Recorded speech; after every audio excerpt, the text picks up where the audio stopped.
Hey everyone, good morning and welcome to our LakePoint Junior High online family experience.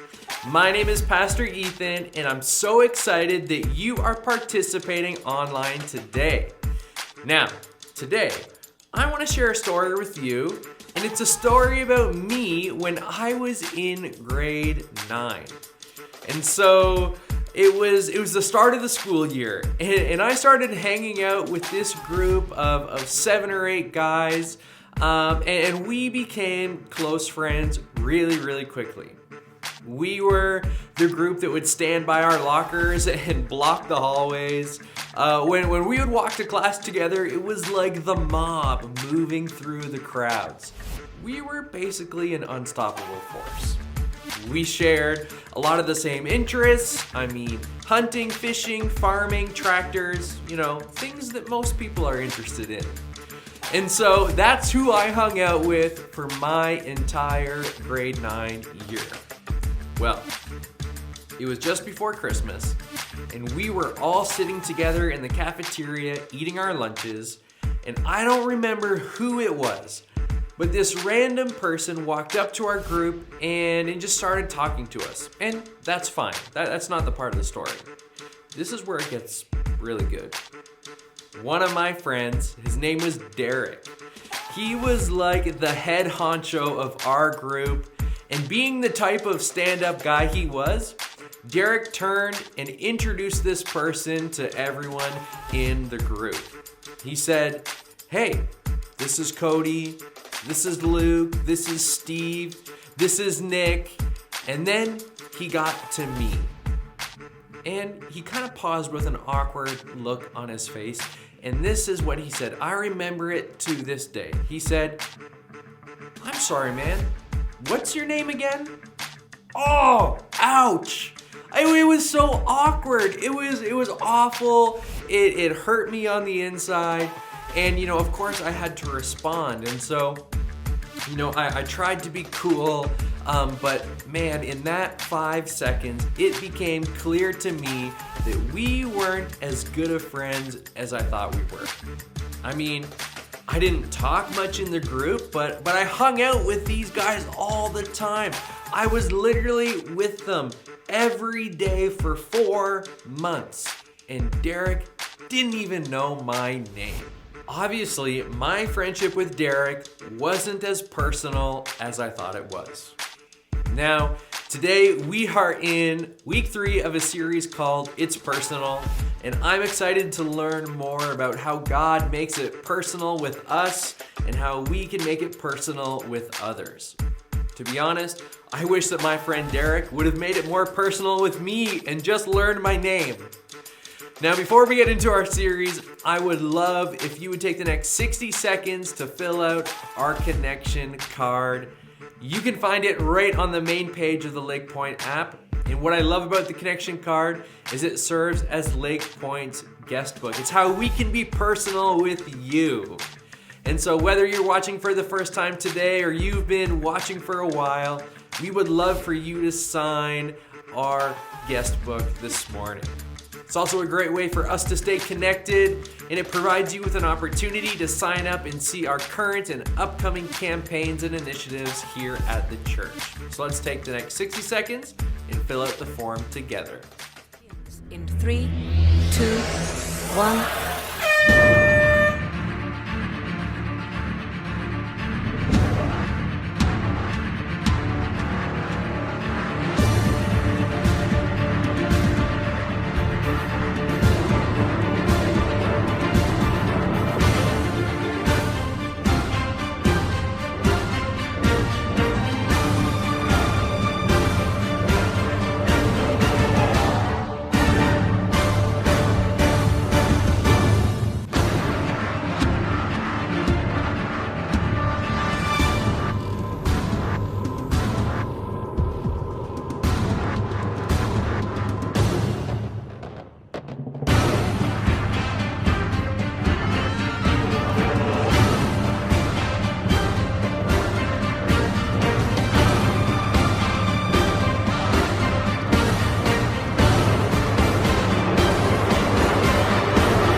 Thanks for completing the connection card and signing our guest book.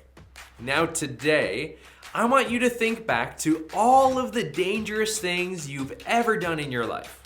Think back to when you decided to run down the stairs with a cup of hot chocolate for the first time. Or maybe when you tried to 180 on your scooter. Think back to when you tried to front flip on the trampoline or run up the steps at school taking 2 steps at a time. In every single one of those moments, you knew that one of 2 things would happen. You would either make it or you'd break it. You'd make it and you'd feel like you were on top of the world and there's nothing you couldn't do. Or you'd break it and you'd fall or spill or trip and something would break. Maybe your scooter would break, your skin would break open, or the mug you were carrying that was full of delicious hot chocolate would break. Well, in today's friendly family competition, your parent participating with you today is going to attempt a backflip. And you have to guess whether they're going to make it or break it.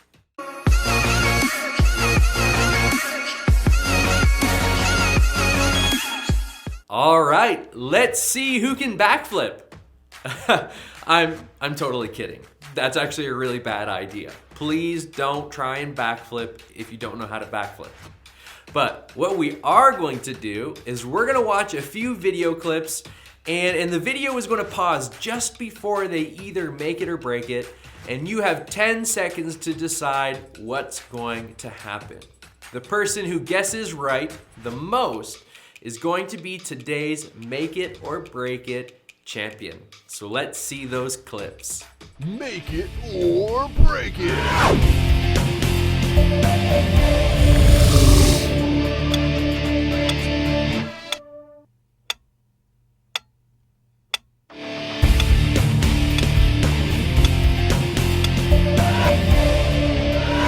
Break it. Make it or break it.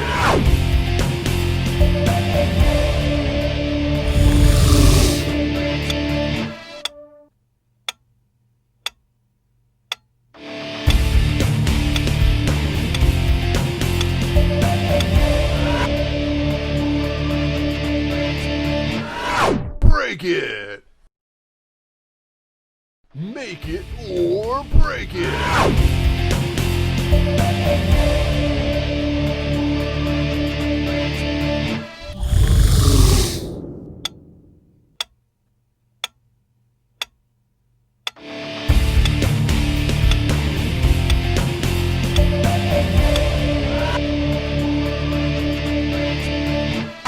Make it or break it.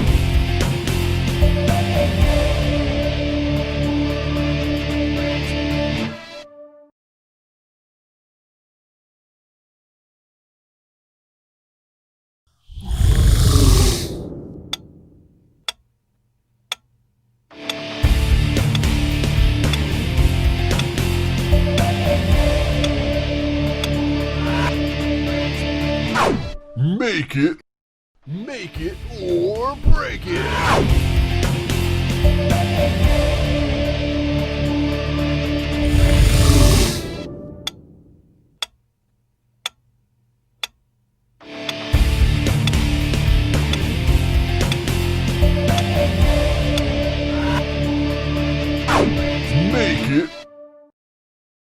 Make it or break it.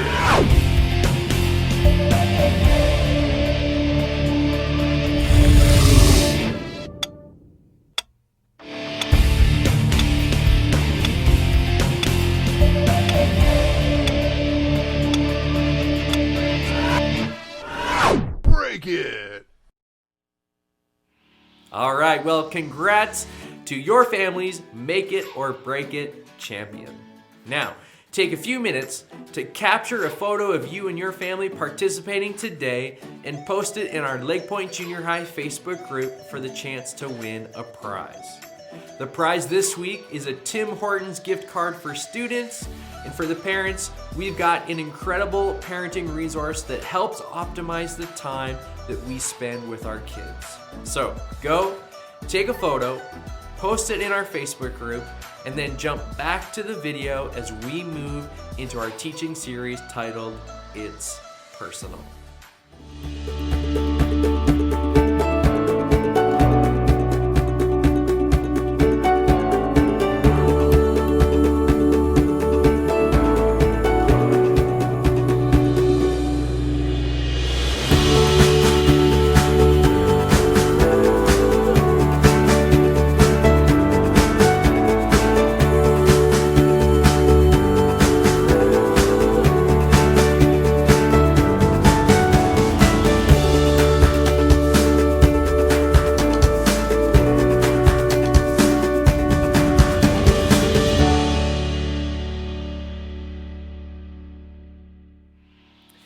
All right. In a moment, we are going to learn about something that Jesus displayed for us with a guy named Zacchaeus. We're going to discover that our relationship with Jesus is personal because he knows our story. And he knows our story because he's taken the time to listen and to learn our stories. Now, you might feel like you know someone because you know a few things about them. Maybe you know someone's favorite movie, what brands they like to wear, and that they have a dog named Rufus. But we can know a lot about a person, but not really know them. You see, everyone has a story, and there's often more to their story than what we see. And so today, we're gonna learn that if we really wanna understand someone, we need to know more about their story. And so keep that in mind as we hear about how Jesus makes it personal by learning more about Zacchaeus.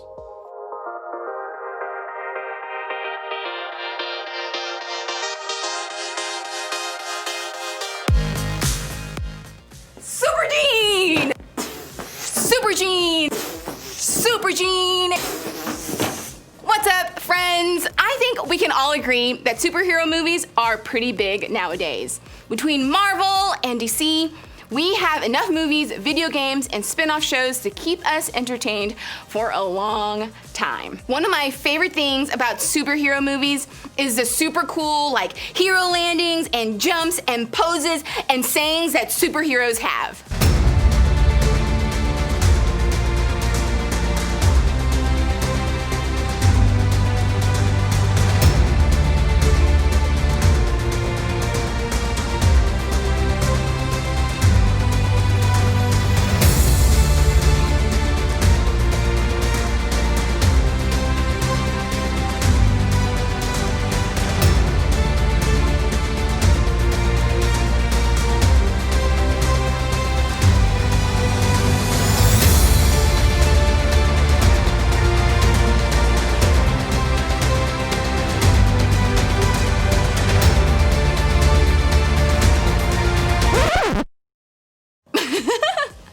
Something else I love about superhero movies, the backstory. I love getting all the little details about how each hero became, well, a hero. It always seems like if we're going to really understand who a superhero is, we need to understand where they came from. Did you know that the same thing is true for us? Just think about this. How many people in our schools, in our neighborhoods, on our teams, or even in this room right now do we assume we know? We might feel confident that we know the stories of some people just because we know some things about them, like their name, or what they're good at, or what they're into when it comes to clothes, music, or friends. We think we know the full picture of who a person is because of what we can see, the way they act, the way they live, who their friends are, and more.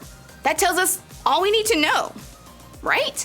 Well, not exactly. See, we can know a lot about a person, but not really know them. Just like in the superhero movies, there's a really good chance that there's more to the stories of the people around us than we see or know. Because here's what I know is true.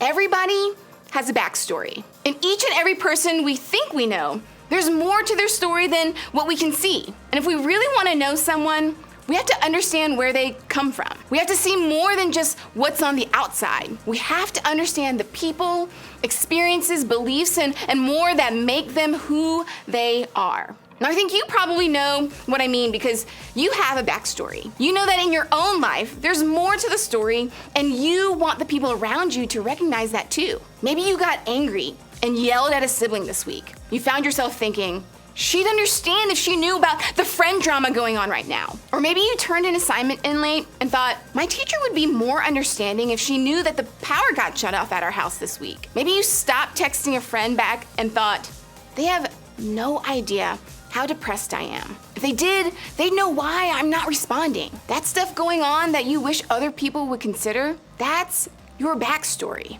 It's where you're coming from right now. And if you're like me, you wish people would try to understand a little more of it from time to time. But I think the question for all of us is this: do we give this same kind of grace to other people? I know I sometimes don't. The reality is, we rarely consider the backstories of other people. We don't often stop to consider where they're coming from. And because of that, we don't ever really personally know them. So how do you and I begin to see the backstory? How do we make an effort to understand where people are coming from? How do we make it personal? Thankfully, Jesus gives us a great example to follow. Over the past couple of weeks, we've been looking at a cool story from Jesus' life. A couple of thousand years ago, he was traveling in ancient Israel and came across a town that was home to a well-known bad guy. I know we talked about superheroes earlier, but this guy was more of a super villain in his community. His name was Zacchaeus, and he was a tax collector, which basically meant he cheated his neighbors out of money just so that he could keep his wealth and power. Even though his reputation was rough, when he heard Jesus was in town, Zacchaeus went out and made an effort to see him. He wanted to catch a glimpse of Jesus so much that he climbed a tree just to see if he could spot him in the crowd of people. What was crazy is that out of the entire crowd, Jesus noticed Zacchaeus up in that tree. And not only that, Jesus walked over, called Zacchaeus by name, and told him to get out of that tree. Why? Well, for a reason no one expected: to hang out. Yes, that's right. Jesus wanted to hang out with Zacchaeus, to spend time with him, to get to know him. And not just anywhere. Jesus wanted to go to Zacchaeus' home, the place he came from. Take a look. When Jesus reached the spot, he looked up and said to him, "Zacchaeus, come down immediately. I must stay at your house today." So he came down at once and welcomed him gladly. I realize Jesus inviting himself over to Zacchaeus' house may seem a little strange to us, but it would have been absolutely wild in this culture 2,000 years ago. Zacchaeus was not a good dude, and everyone knew that. I mean, Jesus knew it too. But Jesus wasn't satisfied with only knowing about Zacchaeus. He wanted to actually know Zacchaeus. That's why Jesus wanted to go right to where he lived. See, there's something about where we live that says a lot about who we are. Where we live is usually the place where we're most comfortable. It's the place where our guard comes down and we can be who we really are. Can you imagine Jesus coming over to Zacchaeus' house and Zacchaeus taking his sandals off, putting on his barbecue apron, and kicking back with Jesus? "Hey, what's up, Jesus? What you want, some pork or some beef? Some sauce with that? I don't know." Now, I'm not sure that's exactly how it went down, but one thing is clear. Jesus wanted to make it personal. Sure, he already knew everything about Zacchaeus, but he still decided to take a step into his world to get to know him. Jesus made it personal with Zacchaeus when he took a step to understand where Zacchaeus lived. Visiting Zacchaeus' home meant that Jesus would get to know him in a very personal way. Jesus would get a glimpse into an important part of Zacchaeus' backstory. Of course, Jesus already knew his backstory because he is Jesus. But that visit showed Zacchaeus that he was accepted, story and all. See, where we live isn't just a physical address. It's a place that gives others a glimpse into our personal situations, our day-to-day lives. Where we live is a part of our backstory.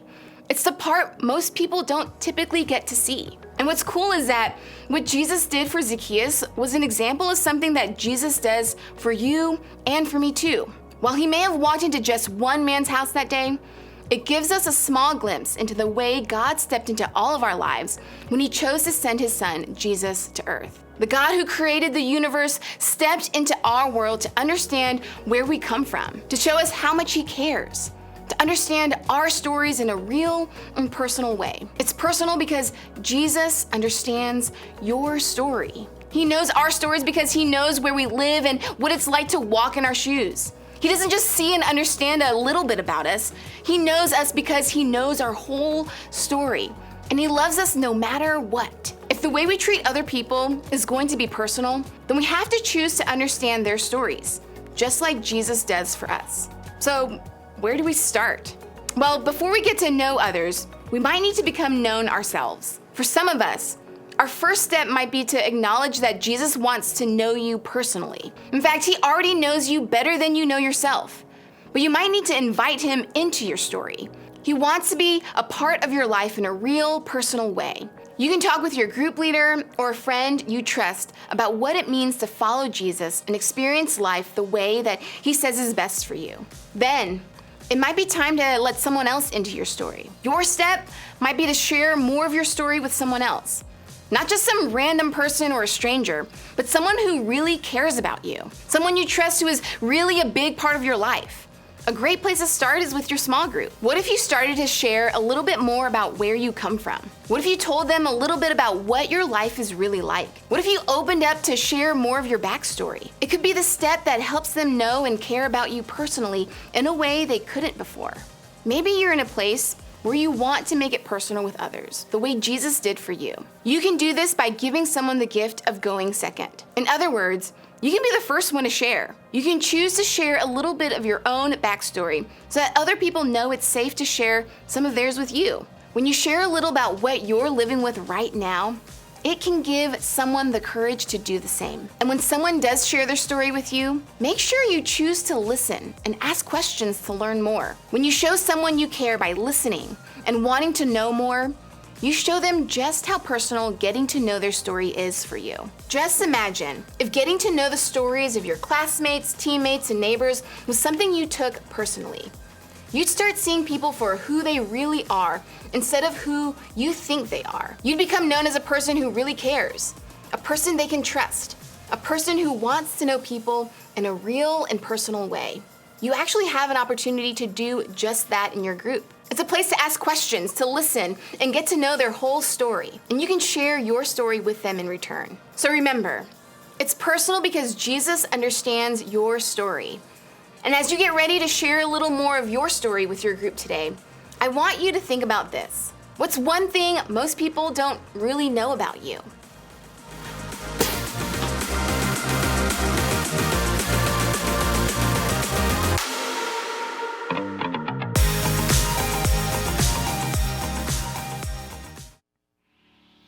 I love how Jesus already knew everything about Zacchaeus, but he still decided to take a step into his world and get to know him. And so Jesus, he made it personal by getting to know Zacchaeus' story. And just like Jesus stepped into Zacchaeus' story, he steps into our stories as well. He stepped into our stories when he came to earth, and when he came to live among us and to understand where we come from, to show that he cares and to understand our stories in a real and personal way. And so, because Jesus made it personal with us, we can do a few things to make it personal too. We can make it personal, as we learned today, by inviting Jesus into our story. If you haven't made that decision to invite Jesus into your life and begin a personal relationship with him, I want to encourage you today, talk to your parents and make that decision together. We can make it personal by inviting someone we know and trust to get to know our story better. Maybe it's a family member, a small group leader, a coach, or a teacher. And then lastly, we can make it personal by sharing our story with others so they feel comfortable sharing with us. And so the question I want to ask you today is, what's one thing most people don't really know about you? Let's talk about it during our discussion time. Parents, this is where we are going to turn things over to you. In a moment, you'll see some questions on your screen, and so grab the remote and press pause for as long as you need to create meaningful discussion around the questions. Remember, these questions are just a guide, so feel free to rephrase them in a way that engages your student best. After you've had a meaningful discussion, press play and join me back on the video for some closing thoughts.